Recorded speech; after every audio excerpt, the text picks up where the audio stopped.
plastic bag, through the wind, wanting to start again. Do you ever feel little paper thin, like a house of cards, you go caving in? Do you ever feel already buried? No one seems to hear a thing. Do you know that there's still a chance for you? If there's a spark in you, you just gotta ignite the light and then shine. Just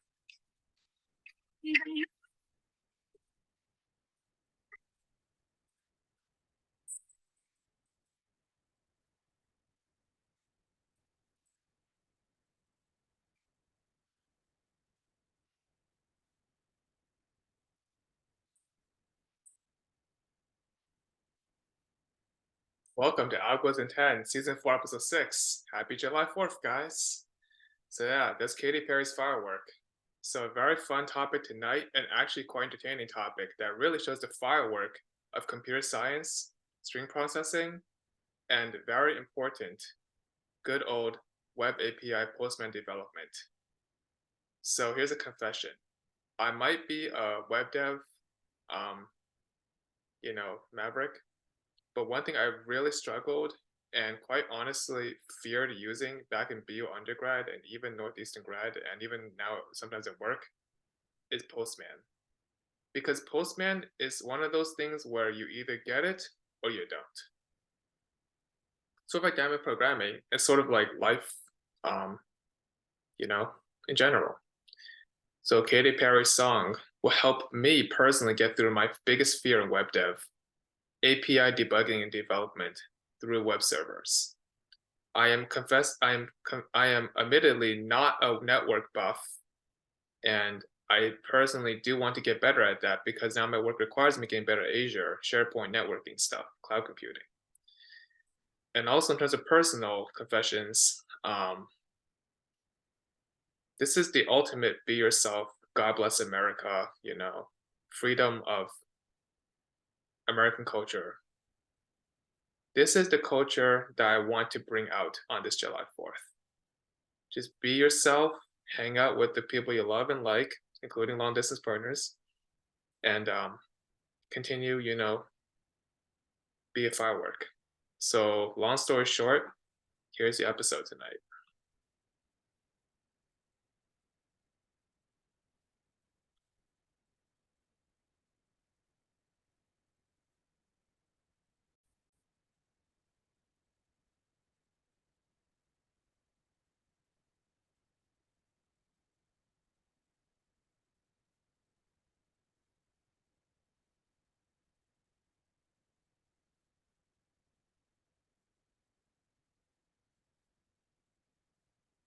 So, I'll be off the media for tomorrow because I'll be in Tampa, chilling out with my family. So, I probably won't be posting Portion with Jason until at least Monday. Just FYI. So, yeah, Katy Perry Firework Extravaganza. This episode is dedicated to July 4th. Truthfully, July 4th last year was good. Sad the Celtics didn't win NBA Finals in Ime Udoka, and glad I had fun time with my partner. But one thing I really regret from last year's July 4th is inability to read the room. And this is the same thing with web dev, like inability to understand what it really means to have word processing and TF-DIF, which is text vectorization.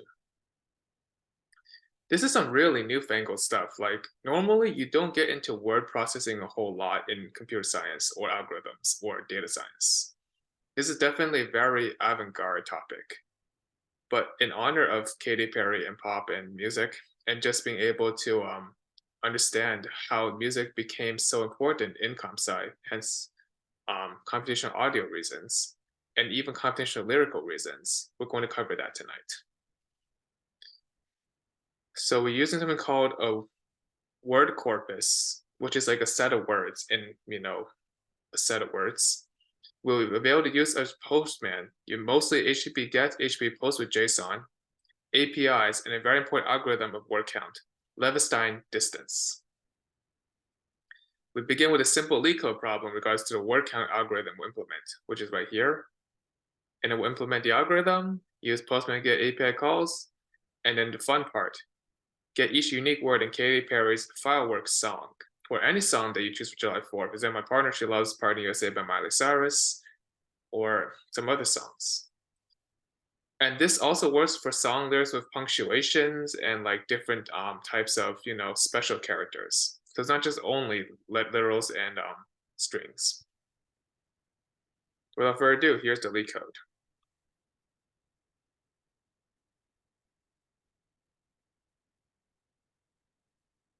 This lead code, there's two ways to solve it. The easy way or the hard way. Since it's July 4th nearly, I'm going to take it the easy way out. I'm going to take it with DFS. There is a way to solve with dynamic programming, but it requires a lot of higher level understanding and memorization. And actually something I didn't even realize is possible in DP before. Structured memorization. Keeping things in a deck. That's something I've never seen before in any lead code till now. So some of these very high level solutions like Stephen Polkman's and others can really be like a firework. It can like really blast off in your brain and you'll be wondering what is going on? Like, how do you even solve this stuff? The truth is, just like anything with practice.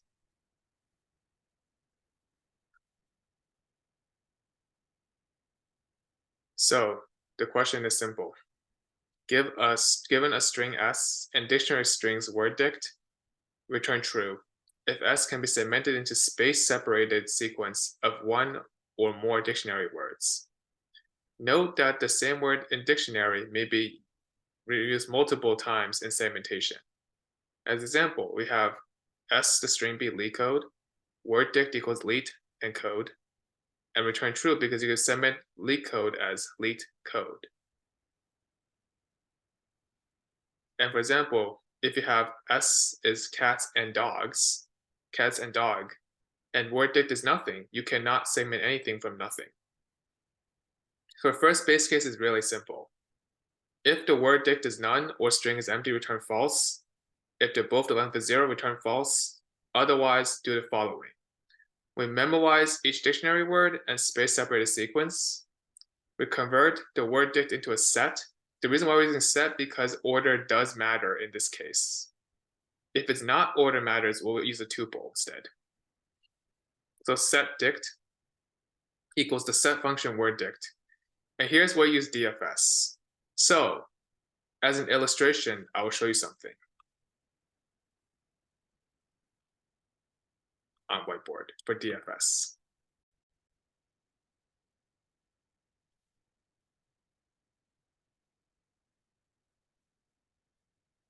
So it's very simple illustration. We got, for example, the following. Lead,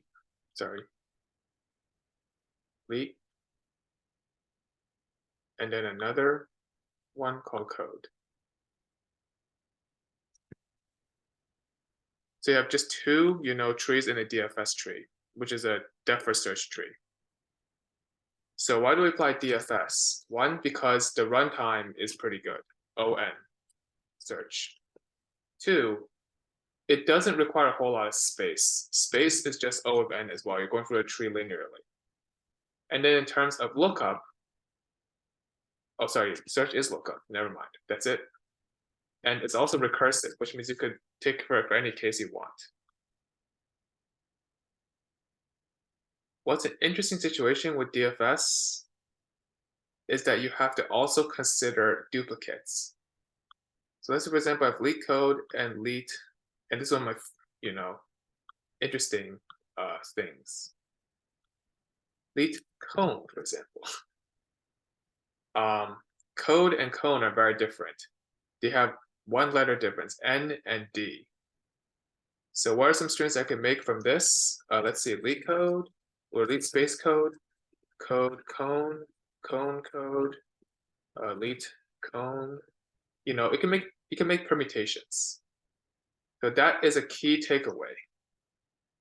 Set is immutable permutations, which means order will not matter. Tuple is mutable permutations.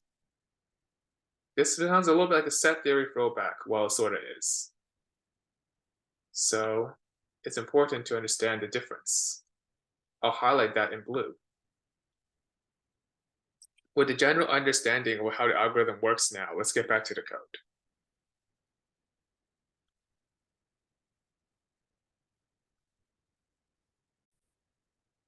Yep, get back to the code. So there's two main base cases.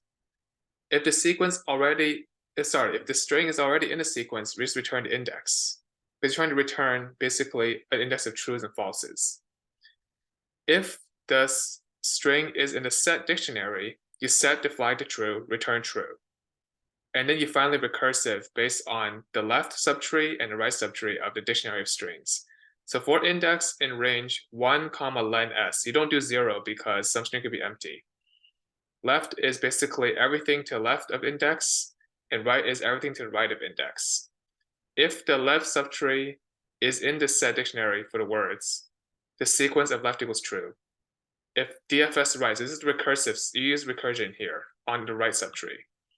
Then sequence of left equals true, return true.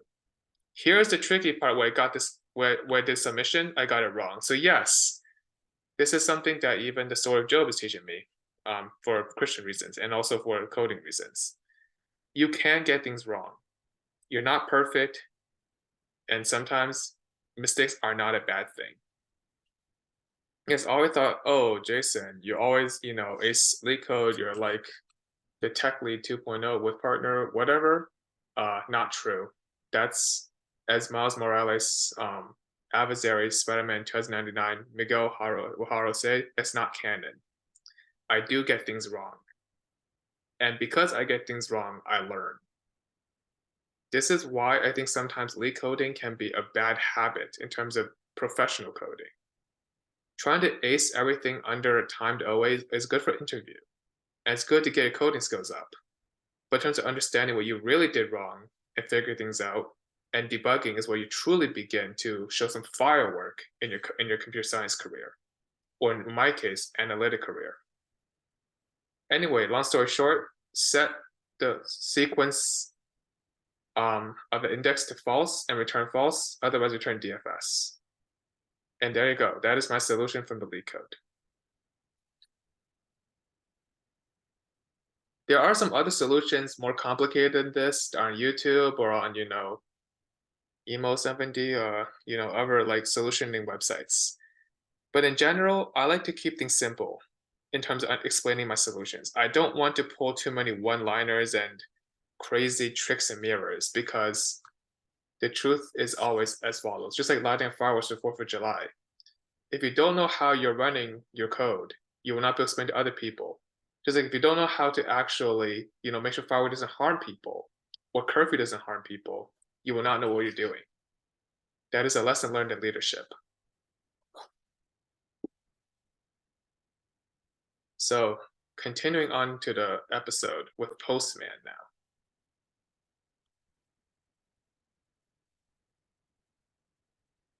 Yes. So Postman is basically an application for API request.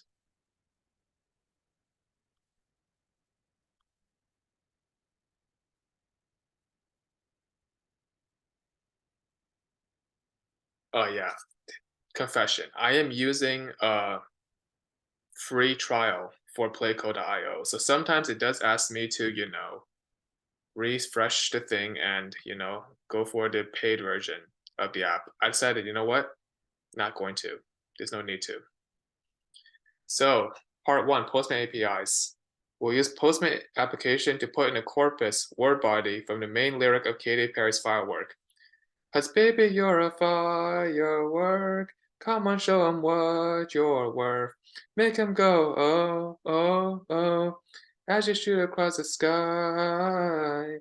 Baby, you're a firework. Come on, let your colors burst. Make 'em go, oh, oh, oh. You're gonna leave 'em in, oh, oh, oh. Yeah. Anyway, we'll use Postman for two main functions, HTTP GET and HTTP POST. I will once again use the whiteboard for a quick web dev refresher of GET and POST.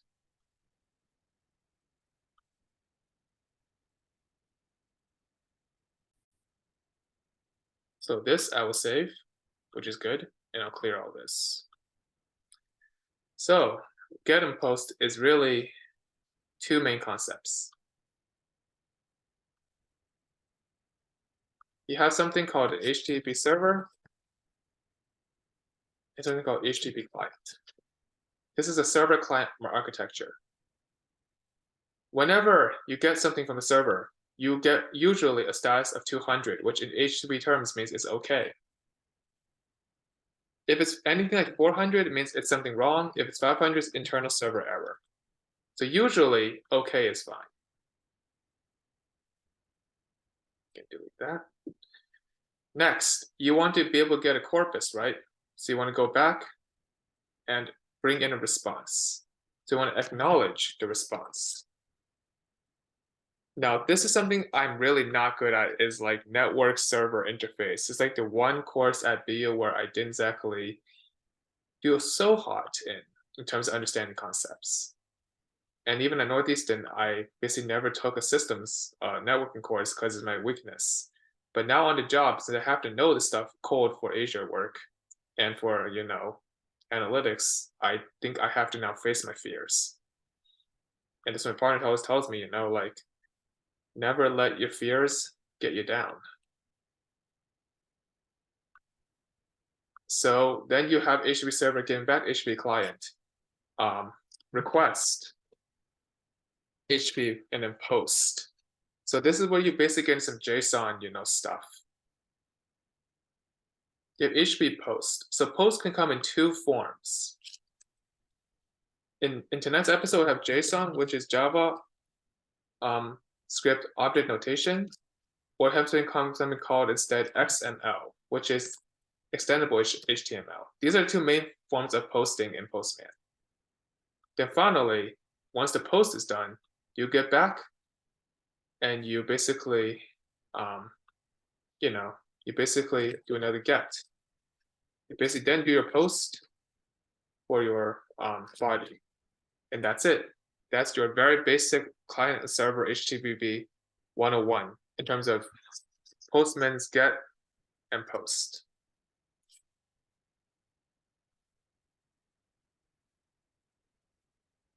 So of course, looking at this diagram, you're like, Jason, are you like, lit before July 4th already? What's going on, right? You have no idea what's going on. I think I'm just talking gibberish or web dev knees or whatever. Don't worry. Once I show you Postman, you understand a lot better. So let me show you the Postman now.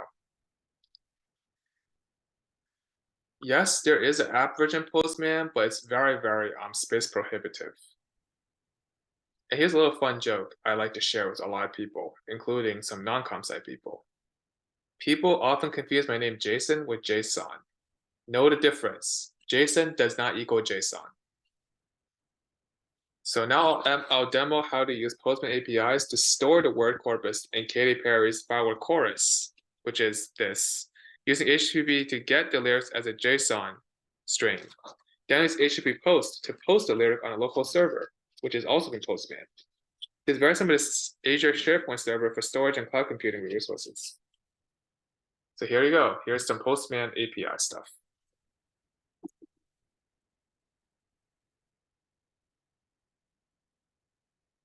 There we go. So I've created the workspace already a priori before the episode aired.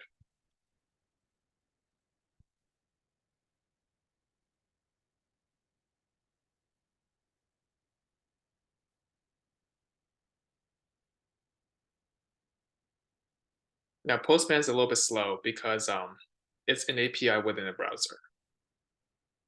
So while this thing loads, I'll talk a little bit more about why I chose this particular topic for July 4th episode.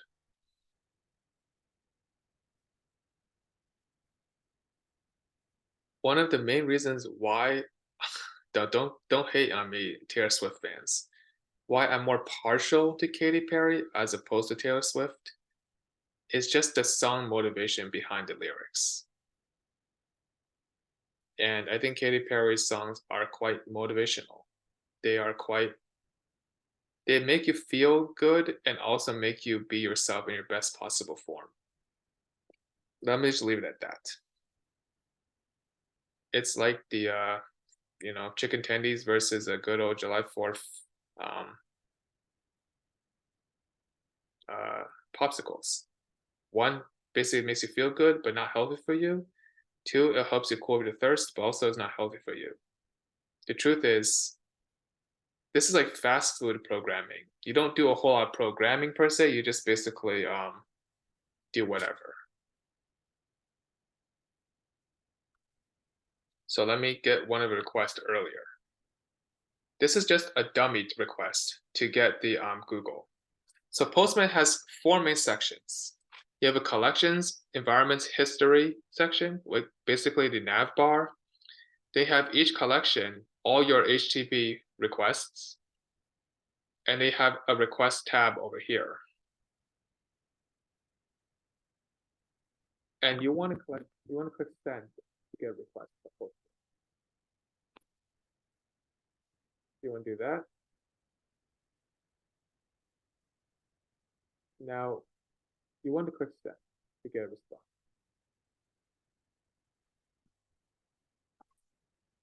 Let me add in one more key.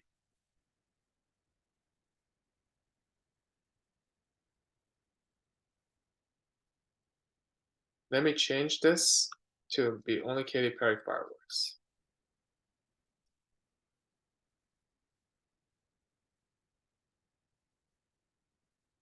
Save this.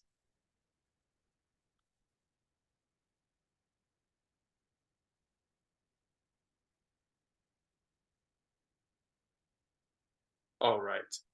So I do need desktop agent to work. I want to run requests locally. So I am sorry, I do need desktop agent after all. A little surprising, but I think I do need to use it.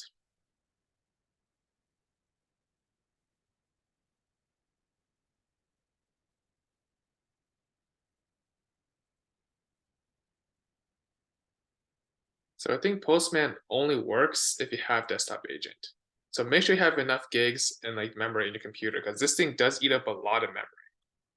I have like about 10 gigs on my computer, so I should be good.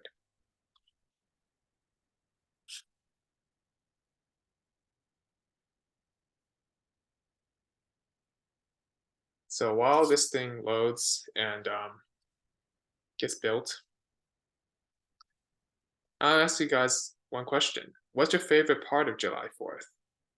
And my personally is the fireworks and hang out with people and celebrating the nation. But at the same time, also the music is very good. You have Star Spangled Banner, you have Stars Just Forever, you have overtures. So coming from a Boston Esplanade background, July 4th parades are always a big thing. So that's really why COVID is like so dangerous.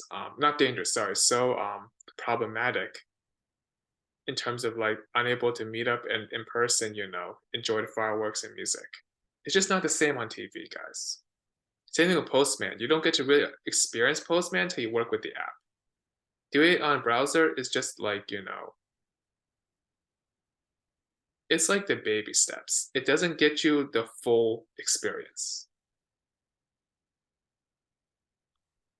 So yes, Postman should be available now.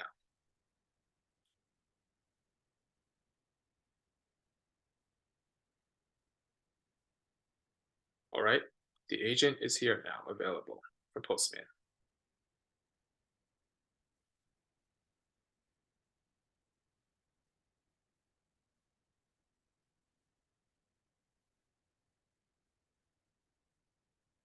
So I got to first open Postman from my toolbar.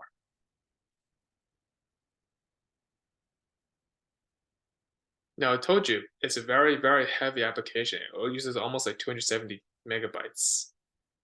So be sure you have a lot of computer memory before you do this episode on your own. This is the rare time I tell you, maybe just view the Algos in 10 episode and follow along if you have memory, because this thing is definitely a very resource usage heavy episode. Tableau is also resource usage heavy, but it's not as convoluted as Postman. You could easily do Tableau online. You don't have to have the app. For Postman, you must have the app apparently in order to have it to work. So yeah, this is important. So while Postman loads, let me show you some other cool features. You have various HTTP, requests of cookies. You have some code, embedded code. You have something called a body. So you can basically type in a body for your request. I use raw to type in some JSON, body stuff.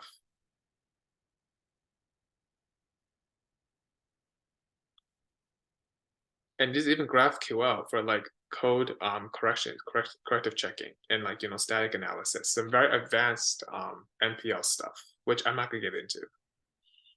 So long story short, Postman is a way to check your work for APIs. It's like API debugging tool, more or less. Man, Postman is having a last Friday night episode right now. It's taking a while. It's taking a while.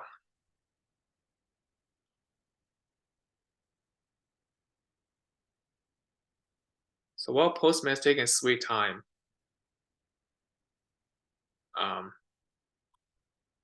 yeah.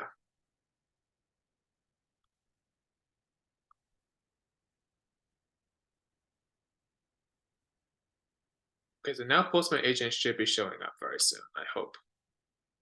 Oh, there's 2 of them now. I don't want that.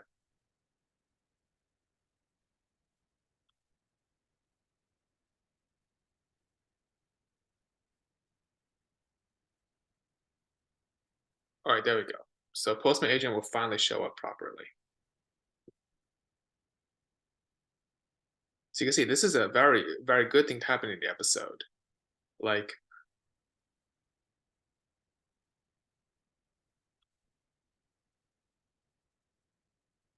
to have this thing happen shows you that it's hard to debug web applications. It's not easy. So now I'm connected to Postman, I can send my request. And this should be very fast because this is a website. That's basically how I get, so I can do preview to, avoid the coding stuff. And you see there's a 200 OK response, 170 milliseconds, and how much storage it takes. So you see this Katy Perry Firework lyrics from, the web script I did on YouTube. That's pretty cool. Moving on to something more applicable to episode.